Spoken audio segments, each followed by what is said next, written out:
Bienvenidas y bienvenidos a este nuevo episodio del podcast Miradas al Derecho. Y hoy me da muchísimo gusto recibir a un magistrado que tiene toda una trayectoria en el Poder Judicial de la Federación. Se trata del magistrado Luis Fernando Angulo Jacobo.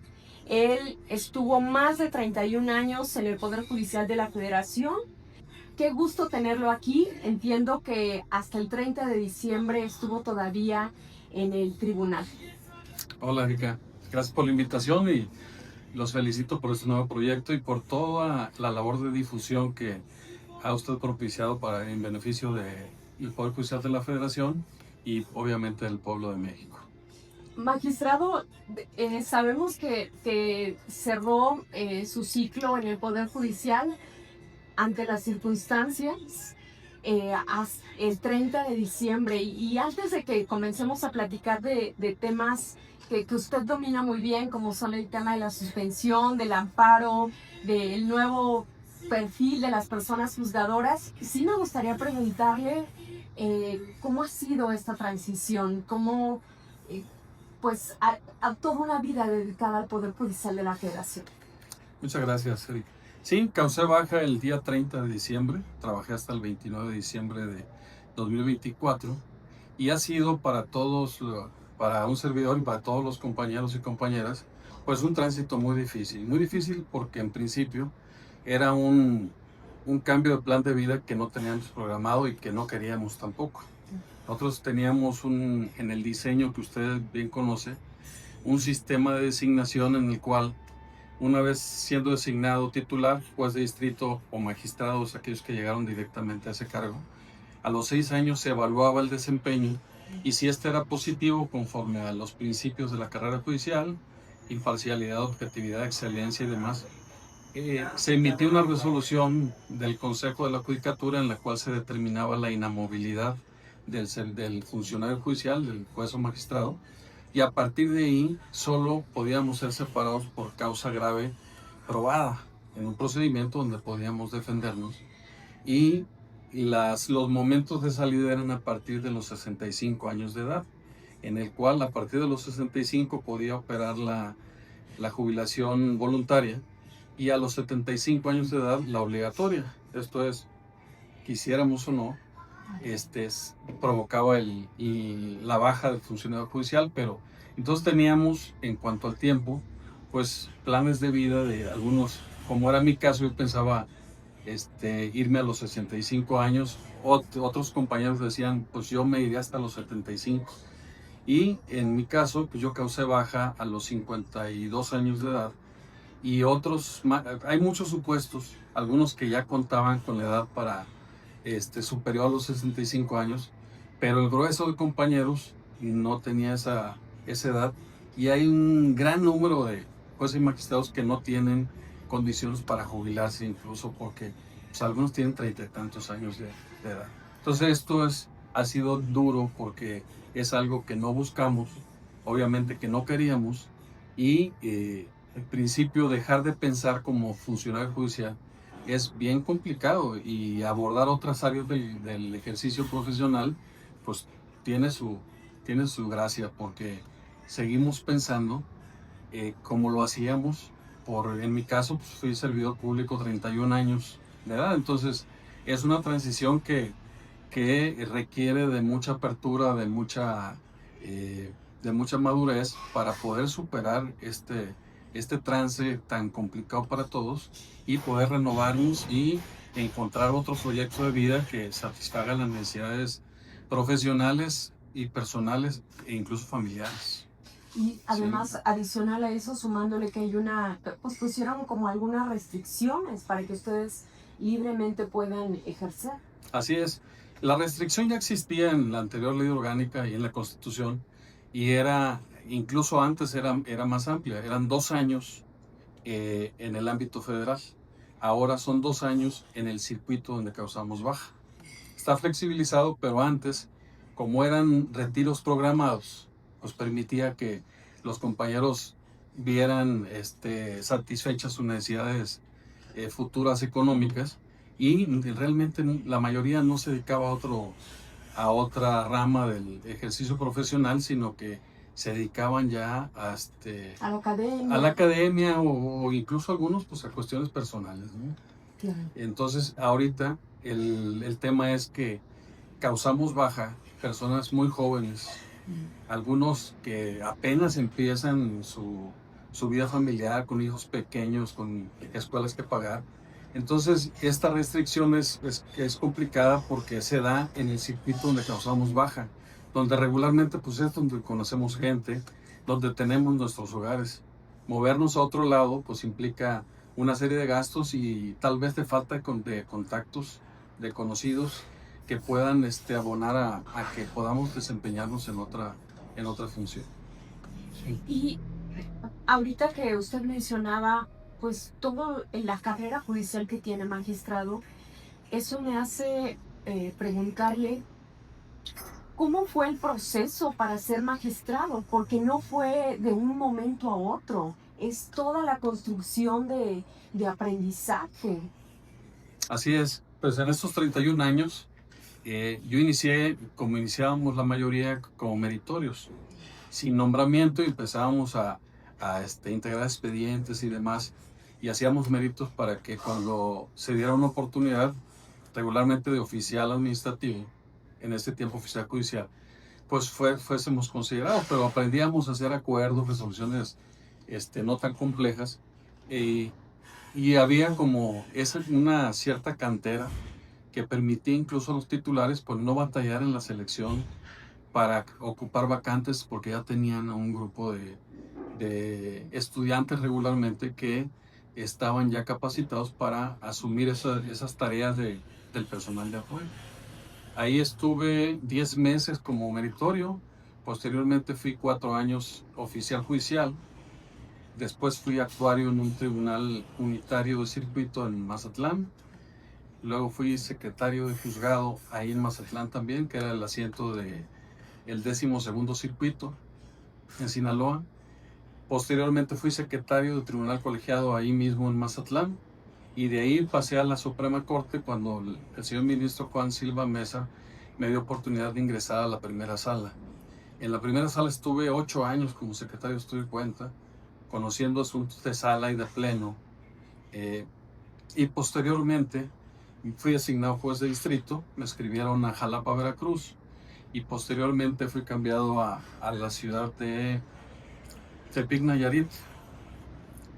Estando ahí, el ministro Silva Mesa lo designan presidente de la Corte y me hace la invitación de trabajar con él en el Consejo de la Judicatura. Ahí ingresé como secretario general de la presidencia del Consejo, que era la secretaría que auxiliaba al presidente en el ejercicio de sus funciones. Y ahí estuve en esa secretaría 4 años, de los cuales en el último año también asumí la titularidad de la Secretaría Ejecutiva del Pleno del Consejo, cuando el magistrado José Guadalupe Tafoya lo designaron consejero de la Judicatura. Se tomó la decisión de fusionar las dos secretarías y que un servidor estuviera encargado de ambas. De ahí termina la presidencia del ministro Silva Mesa, llega el ministro Luis María Aguilar y me designa el Pleno, a sugerencia del ministro presidente, secretario ejecutivo de Vigilancia. En ese estuve en los primeros 4 meses, y en ese terminado fue el último día de abril, 1 de mayo causé alta, ya como magistrado en un tribunal colegiado, el 11º en materia civil aquí en la Ciudad de México.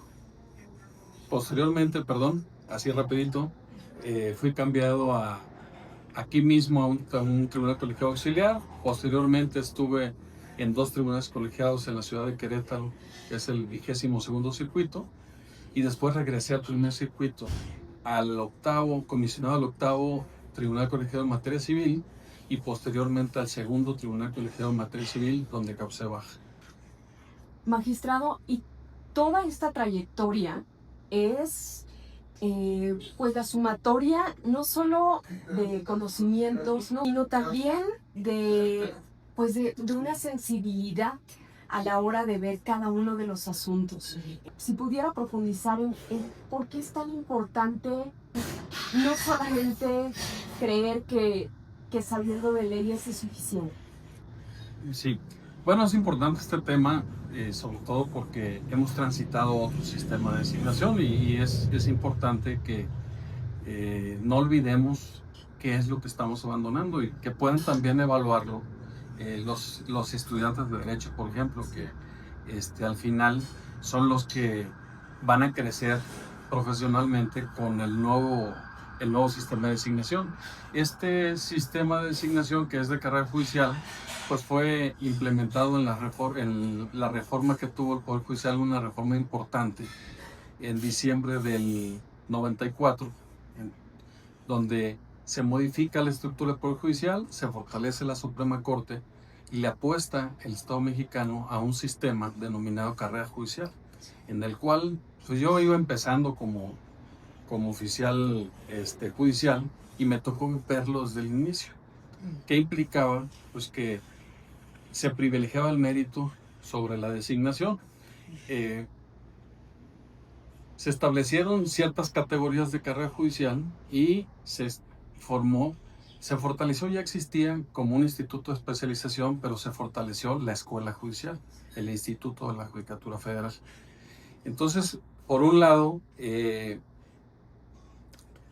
teníamos la experiencia práctica y esta escuela de formación, ahora denominada Escuela de Formación Judicial, vino a dar ese soporte tanto práctico, porque los maestros casi en su mayoría eran jueces y magistrados, daban ese soporte práctico y también combinado con el conocimiento teórico. Fue evolucionando el instituto, le fueron dando tareas muy importantes como la organización de los propios concursos de oposición y fue fortaleciendo sus atribuciones y modificando o ampliando más bien la esfera de capacitación de los servidores públicos. Fueron estableciendo una gran modalidad de capacitaciones e incluso trajeron a expositores extranjeros, pues para abrir el panorama de la visión del juzgador en la medida que se firmó por México, se firmaron tratados internacionales y se reconoció la competencia de la Comisión y la Corte Interamericana, así como la vigencia en el Estado mexicano de la Convención Americana y de otros instrumentos internacionales. Con esa suscripción nos volvimos jueces interamericanos. Esto es, ya nuestras fuentes del derecho no solo eran la Constitución y las leyes y la jurisprudencia local o nacional, perdón, sino también todos esos instrumentos que contuvieran derechos humanos o fundamentales que, siendo reconocidos por el Estado mexicano, ya formaban parte del derecho nacional. Entonces, para eso también necesitamos pues tener una visión global. ¿Qué estaban resolviendo no solo la Corte Interamericana, sino todas las cortes internacionales, en otros tribunales del mundo, pues incluso con teorías muy adelantadas para nosotros? Incluso ahí, por ejemplo, en la ponencia del ministro Cosío, estableció una modalidad de capacitación donde él mandaba a sus secretarios a capacitarse. Por ejemplo, mandaba uno al Tribunal Constitucional Español y traían los temas que podían aterrizarse en el Estado mexicano. Entonces luego nos pedía a los secretarios de la primera sala que le ayudásemos a identificar asuntos que la sala podría ejercer la facultad de atracción para ir definiendo temas. Entonces, toda esa capacitación fue sirviendo para ir delineando temas y definiendo derechos que de lo contrario pues hubiera tardado mucho tiempo en ser planteados a los tribunales nacionales. Y consolidando a la Suprema Corte en ese tribunal constitucional, porque al final buena parte de esa tarea tenía que ver con darle contenido a algún derecho que estaba de los asuntos que les llegaban. Así es. Entonces se tuvo pues un trabajo muy proactivo y se emitieron criterios muy relevantes prácticamente en todas las materias, porque también le ponían los ministros mucha atención a no solo a la sección de controversias, sino sobre todo a todos aquellos derechos que eran de uso común, esos derechos que las personas van y reclaman todos los días a los juzgados comunes del foro de los estados y posteriormente a los tribunales colegiados. Estaríamos pensando en que para alguien que no, cuando hablamos de uso común, estaríamos pensando en qué derechos, por ejemplo. Pues son los derechos de propiedad, derechos de familia, todos los problemas o los conflictos que hay en las familias, pensiones alimenticias, divorcios, tutelas, todas las medidas de restricción y en todas las materias. Y que son los que más impacto tienen en las personas, porque lo viven en su vida diaria. Así es. Entonces, creo yo que este sistema abonó mucho a profesionalizar y a que todos los juzgadores nos creyésemos esa premisa de que los derechos previstos en la Constitución y en los instrumentos internacionales eran para respetarse.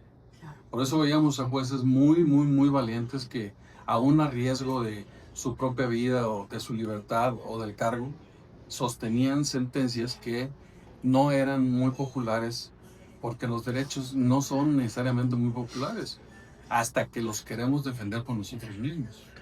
Ya lo decía en algún momento Luigi Ferrajoli, los derechos humanos, esa defensa son contramayoritarios. Finalmente, ustedes están ahí, usted lo decía muy bien, de forma valiente para ser jueces interamericanos. Eso me lleva a preguntarle, magistrado, si en verdad eso ha cambiado, porque seguimos teniendo el artículo primero constitucional y ese nos habla de que debe de haber el principio pro persona, la interpretación más amplia que se pueda dar.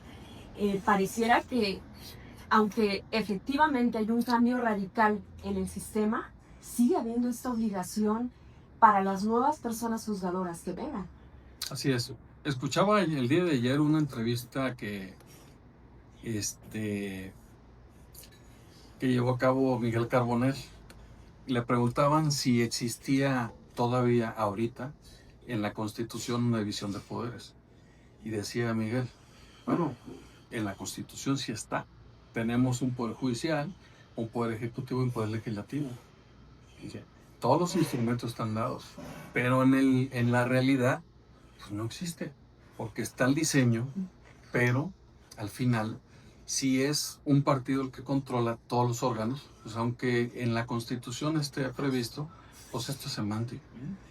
O sea, realmente no se lleva a cabo. Acá, claro que la Constitución y la ley de amparo prevé todos los mecanismos para que sigamos protegiendo los derechos fundamentales.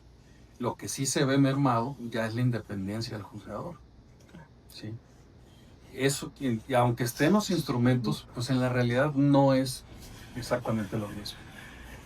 Hay un retroceso, sería su lectura. Sí, hay un retroceso, y no solamente por un tema de independencia, de vulneración o debilitamiento de la independencia y autonomía judicial, sino también por un tema de capacitación. Todo, como usted comentaba con mucho tino, toda esta capacitación lo va formando a uno a través del tiempo. Decían incluso los jefes que yo tuve, siempre decían, el ser juzgador es un oficio, se va aprendiendo, y uno lo veía en la función. No era el mismo el juzgador del primer día al juzgador que va agarrando la sensibilidad a través de los muchos casos que resuelve a través de los años, y que va uno aprendiendo a sus compañeros. Dice, caray, este compañero magistrado ve el derecho desde esta perspectiva, tiene razón, y va uno incorporando o modificando la forma de ver el derecho y de ver la propia responsabilidad, el propio rol como juzgador. La labor que usted hizo, magistrado, fue muy importante porque fue alguien que se asumió como juez interamericano, y lo digo porque es de reconocerlo. Ahí le tocó ser un juez valiente, y creo que en estos momentos que vive el país necesitaremos más jueces valientes. Se llevará hasta 2027 otra renovación en el Poder Judicial, pero se quedan algunos de personas juzgadoras que tienen toda una trayectoria, carrera judicial, y no sé si coincida mi lectura que les tocará también ser valientes. Sí, ahorita vamos a hablar, cuando ya abordemos el tema de la suspensión con efectos restitutorios, vamos a hablar de unas resoluciones muy valientes Sí, de un pleno sí. regional centro-norte, que está integrado por dos magistrados y un magistrado.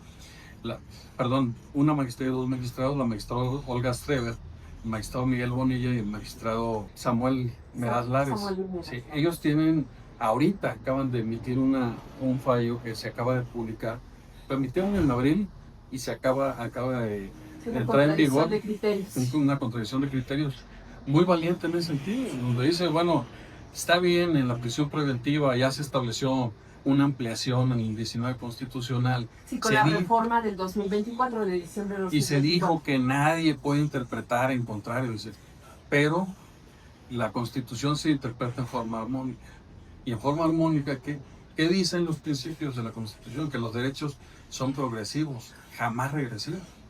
Entonces, ahorita que entremos al tema, lo comentaremos a detalle, pero ellos son muy valientes y se asumen como jueces protectores de derechos y así resuelven, ¿sí? Claro, la mayoría de jueces de carrera se irán de aquí al 2027. De hecho, ya quedan pocos. Pero hay que tener la esperanza de que algunos de los que se incorporan también crean y se hayan, ya estando en el cargo, entiendan la responsabilidad que implica el juzgar a nuestros semejantes y lo relevante que es cada fallo que emitimos, porque dependen familias de un fallo. ¿Sí? En los asuntos penales, por ejemplo, pues por un lado está las familias, están los sentenciados y sus familias, y por el otro lado están las víctimas y sus familias, que si no emite uno fallos equilibrados, objetivos y también imparciales, pues comete uno grandes arbitrariedades que afectan al ser humano. Entonces, esa es la gran responsabilidad y esperemos que existan muchos de los juzgadores ahora electos en el nuevo esquema que tomen conciencia y se dejen ayudar.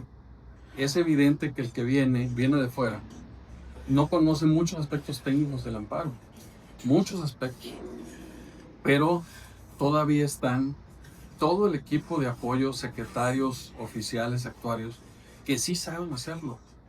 Pero en el proceso de aprendizaje es muy importante el saber que no se sabe. Se dice que el que sabe que no sabe va de gane porque se deja enseñar. Pero el que no sabe y cree que sabe, pues ese incluso pues ve como enemigos a aquellos que quieren ayudar. Entonces yo espero que los que vengan sepan, que entiendan que hay un proceso, hay una transición y que para esa transición tienen la gran fortuna de contar con el equipo muy capacitado con que cuenta el Poder Judicial de la Federación. Le pediría que pudiéramos entrar en el tema de la suspensión en el juicio de amparo. Para quien no está tan familiarizado con este tema, primero, ¿en qué consiste? ¿De qué estamos hablando cuando mencionamos? Porque luego escuchamos se confunde, a veces incluso en la prensa, se otorgó una suspensión, entonces ya se le concedió el amparo. ¿De qué estamos hablando cuando mencionamos suspensión? Bueno, tendremos que hablar primero del amparo. Claro. El amparo es un medio de protección de derechos humanos, ¿no? Es una figura que exportamos a otros países y del cual pues, somos muy reconocidos por haber sido los creadores del amparo. Entonces, este medio de control pues, permite que los órganos federales puedan revisar todas las actuaciones de todas las autoridades, desde la autoridad más modesta hasta la presidenta de la República, a través de este medio de control constitucional. Entonces, cualquier violación de derechos fundamentales, pues se ataca a través del juicio de amparo. Y esto, pues si hay una inconstitucionalidad, hay un acto que es contrario a la Constitución o algún tratado internacional, pues se resuelve en esa sentencia que se emita en este juicio. Pero queda el tema de qué pasa mientras se tramita este juicio. Esto es, puede haber daños y perjuicios que se estén ocasionando desde el principio y que no se vayan a reparar sino hasta que la sentencia cause ejecutoria, que puede tardar mucho tiempo porque no solamente es una instancia donde el juez resuelve, sino existe la posibilidad de un recurso de revisión. Entonces se vuelve el juicio tardado y mientras se pueden estar causando afectaciones graves a las partes, a la parte quejosa. Entonces, se inventó esta medida que participa en las medidas precautorias. Una medida precautoria desde el punto de vista procesal es aquella que precisamente sirve para que, sin resolver el fondo del asunto, se puedan emitir resoluciones que van a tener vigencia en tanto el juicio se concluye y que evite que se cometan este tipo de afectaciones. Entonces la suspensión tiene esa finalidad y no se nos puede conceder para que no se emita el acto reclamado o bien habiéndose emitido se suspendan los efectos. Y ahora con la novedad de que pues ya también podemos darle efectos adelantados que más adelante comentaremos. Claro. Nuevamente, para las personas que no están tan familiarizadas con los términos jurídicos que implica la suspensión, ¿qué ejemplos podríamos citar para que sean más comprensibles, más cercanos a la ciudadanía? Pues podemos utilizar 3 que son muy gráficos. Se emite una orden de aprehensión, ¿sí? Promuevo un amparo para que no, y la suspensión puede ser para que no me detengan, en lo que se revisa si la orden de aprehensión es contraria a la Constitución o no. Entonces, esa medida impide que me detengan en lo que se resuelve el juicio en el fondo. Sí, lo que se investiga, si soy culpable o no soy culpable, si hay elementos, yo tengo esa, pues, como carta de protección, por llamarlo de alguna manera. Así es. Y el caso muy gráfico también es el de las medicinas contra el COVID. Venían y promovían el amparo, pues, se me va a esperar 3, 4 meses a que resuelva, pues evidentemente corre el riesgo de que la persona fallezca. Entonces se otorgaban suspensiones para efecto de que se aplicaran las vacunas de inmediato, precisamente para evitar el posible daño en tanto se tramitaba el amparo. Sí, ahí aprovecho la oportunidad para hacer un reconocimiento pues a la labor tan importante que tuvieron jueces en la protección del derecho a la salud, tanto de niñas, de personas mayores, durante la pandemia. Fue fundamental el papel que jugaron. Muchas gracias. Bien, y otro ejemplo, por ejemplo, es el de una orden de demolición de una casa habitación. Si no concedemos la suspensión, pues para cuando resolvamos ya va a estar demolida la casa. Entonces, la suspensión puede servir para que no se lleve a cabo la demolición, en tanto en el fondo se resuelve si esa orden es correcta. Ok. Con estos ejemplos nos queda bastante claro cuál es ese pues paraguas momentáneo, carta de protección que podemos en su momento sin que haya una resolución final. Usted lo mencionaba ahora, hay también ahora ya la posibilidad de que sea con efectos restitutorios. Sí, bueno, esta medida surgió inicialmente para efectos de paralizar los efectos. Okay. ¿Sí? Y existía muchas tesis que decían que no procedía la suspensión con efectos restitutorios porque eso era el efecto de la sentencia de fondo. Entonces, eran como criterios sacramentales, ¿no? Yo no te voy a dar una suspensión si eso es la materia del fondo. Y en ese tiempo hablaban de una suspensión paralizante. Incluso creo que el ministro Góngora decía en su libro que era como fuera los encantados. Decía la suspensión, te toco y aquí sí te quedas inmovilizado hasta en tanto yo te diga en el fondo qué sucede con la sentencia ya del fondo del amparo. Entonces, pero esto estuvo evolucionando en el 92. La segunda sala de la Corte emitió un criterio respecto de clausuras. Y en clausuras estableció una teoría que traía como muy adelantada un magistrado que a la postre fue un ministro de la Corte, y don Guillermo Guzmán Orozo, que él se nutría mucho de los criterios de la Corte norteamericana. Entonces, él, siendo magistrado, proponía siempre criterios muy, muy adelantados en temas de suspensión, que por cierto en aquel tiempo no pasaban. Él se quedaba con votos particulares. Pero sus criterios fueron permeando, y en el 92 la segunda sala establece un criterio respecto de clausuras, donde estableció que siendo una medida cautelar, participa de esa naturaleza y que si se acreditaba en la apariencia del buen derecho y el peligro en la demora, la medida se podía otorgar antes de que se resolviera el fondo, para efecto de que si se acreditaban estos dos requisitos, la clausura se pudiese levantar en forma temporal. ¿Qué es la apariencia del buen derecho? Que de un simple asomo a la resolución veamos que existe posibilidades de que se le otorgue el amparo. Ahorita usted acaba de mencionar esto que a lo mejor no puede resultar muy familiar para mencionar la apariencia del buen derecho. Es uno de los elementos que tiene que considerar en el tema de la suspensión. Le preguntaría eso, ¿cuáles son los elementos que ustedes deben de considerar a la hora de otorgar una suspensión o no? Bueno, los elementos son, en principio, que lo solicite el quejoso, aunque hay supuestos de tramitación de oficio. ¿Cuál es la tramitación de oficio? Una que es de oficio de plano, que es cuando algo sea uno de los actos prohibidos del 22, por ejemplo, o se ponga en riesgo los derechos de las comunidades ejidales. Y existe otro supuesto que no se emite de plano, se tramita un incidente, un mini juicio, pero se emite de oficio, que es cuando se trata de una orden de extradición, o bien se trata de un acto que si se consuma sea físicamente imposible restituirlo, como el caso de la demolición de la casa habitación.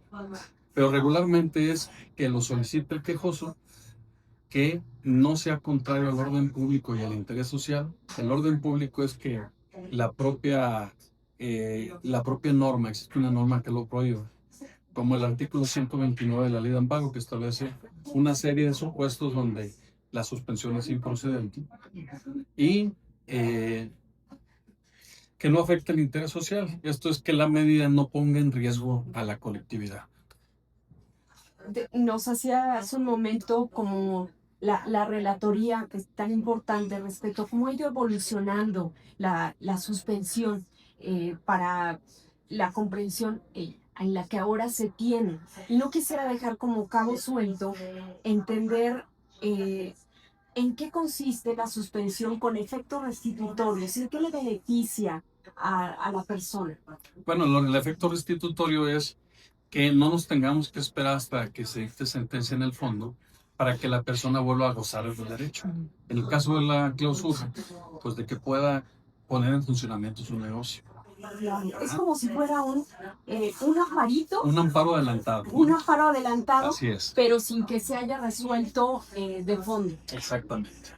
Entonces, esta evolución fue, como le decía, en el 92. En el 96, ya con la Corte que se integró con la reforma del 94-95, llega magistrados con mucha experiencia en materia administrativa. El ministro Góngora y el ministro Guillermo Ortiz Mayagüez. Ellos eran dos magistrados muy destacados en materia administrativa en la Ciudad de México, en el primer circuito. Entonces tenían criterios muy adelantados, son designados ministros y ellos fueron como la punta de lanza para empezar a abrir el tema de los derechos. Cuando yo llegué a la Corte, que fue en 2000, conocí al ministro Guillermo Guzmán Orozco, que fungía como asesor del ministro Góngora. El ministro Góngora era el presidente y lo ponía a dictaminar asuntos precisamente donde se trataba de abrir el tema de la expansión o la protección de los derechos. Y me comentaba Juan Silva, decía, es que es oro molido, el ministro hace unos dictámenes de una hojita, pero agarra esa hojita y se la da a los asesores del presidente y proponen todo este tipo de criterios de avanzada que realmente ayudaron mucho a la protección de derechos. Y en el caso de la suspensión, en el 96 emiten ya un criterio por contradicción en el tema de la clausura y establecen las bases para que no solamente en esas materias, sino en cualquiera, se pueda otorgar efectos restitutorios, y que pues modificó completamente la figura inicial de la suspensión, que era paralizar los efectos. Y aquí dice, bueno, podemos adelantar para efectos de que no se le causen perjuicios en lo que se resuelve. ¿Cómo se remedia para que no sea un abuso? Se establece la obligación de garantizar posibles daños y perjuicios porque casi siempre hay, o muchas de las veces, hay una contraparte que puede ser afectada por esa medida. Nada más destacaría que dependía del criterio de cada uno, de la forma en la que aplicaba el tema de la suspensión, porque usted lo hacía desde una interpretación más garantista, con visión de derechos humanos. Pero eso fue permeando y como se fueron capacitando también los secretarios, ¿cómo se logró? ¿Cómo se logró el gran interés de que todo el personal se capacitara? Pues se estableció este sistema de carrera judicial donde para ser juez de distrito era importante la capacitación porque había una serie de factores de evaluación en los cuales las especialidades, diplomados, maestrías, doctorados tenían importancia y podían ser la diferencia entre ser designados o no en el cargo. Entonces, ahorita si hacen un censo de secretarios y de secretarios, por ejemplo, pues la mayoría tienen maestrías y muchos tienen doctorado. Entonces, son temas que desde el secretario que toma la experiencia y hace una propuesta, ya vienen analizados desde esa óptica. Entonces, se generó una inercia muy positiva en la cual, este, incluso si al juez se le pasaba en algo, pues tenía estado la revisión y ya con la visión de 3 magistrados, pues era más fácil que se corrigiera. Y en algún momento hubo también un pronunciamiento respecto al tema de la suspensión de la segunda sala, bueno, de las dos salas, hubo pronunciamientos, y eso también ayudó a tener mucho más claridad con el tema de la suspensión.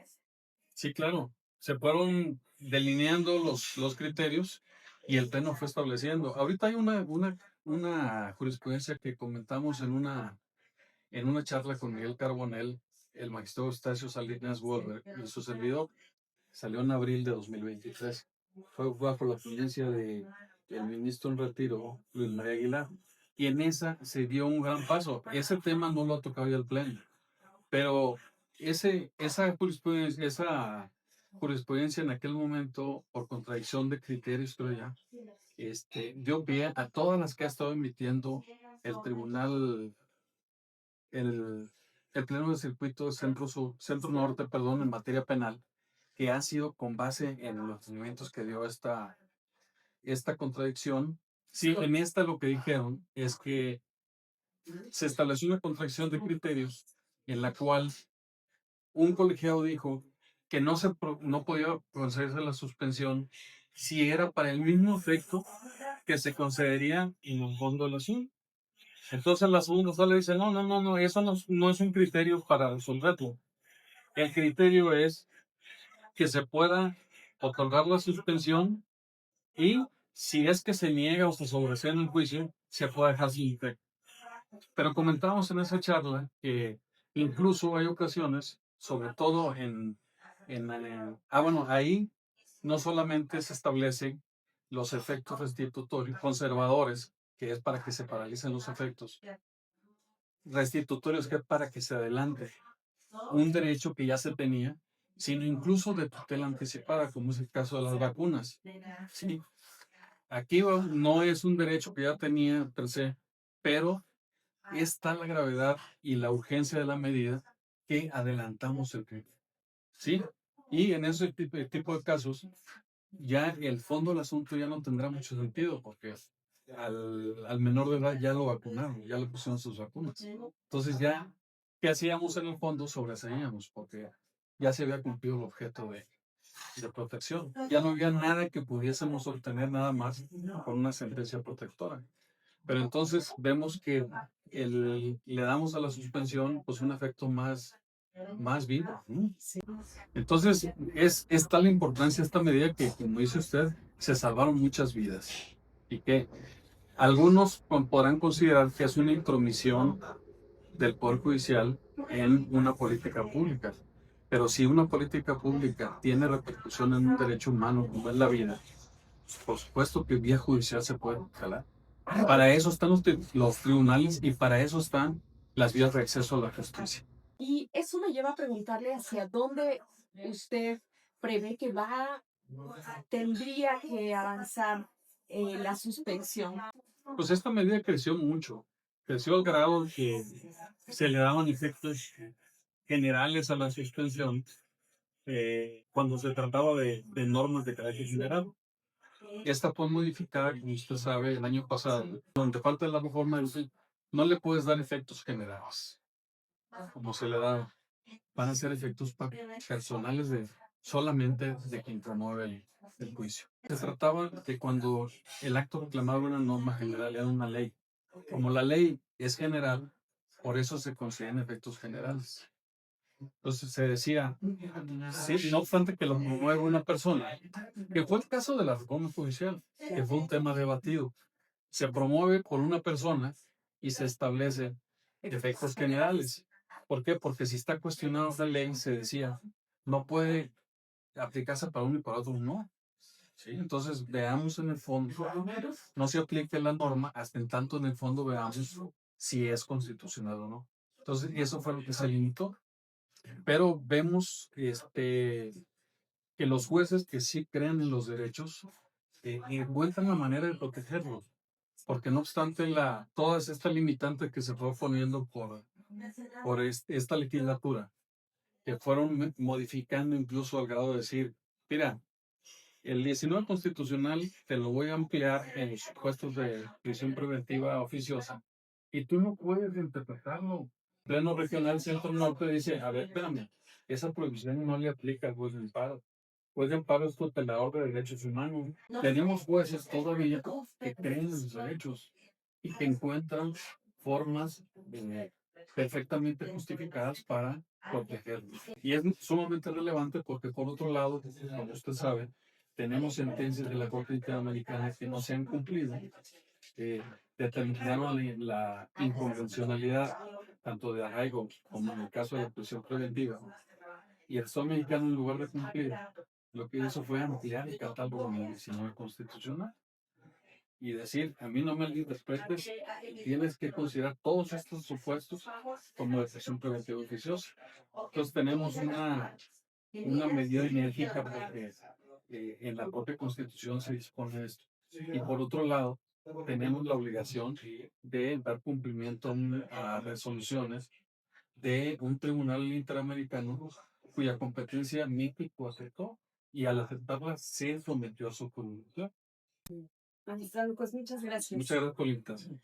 Y a usted, muchas gracias por su amable atención a este episodio de Miradas al Derecho. Nos vemos en el próximo episodio.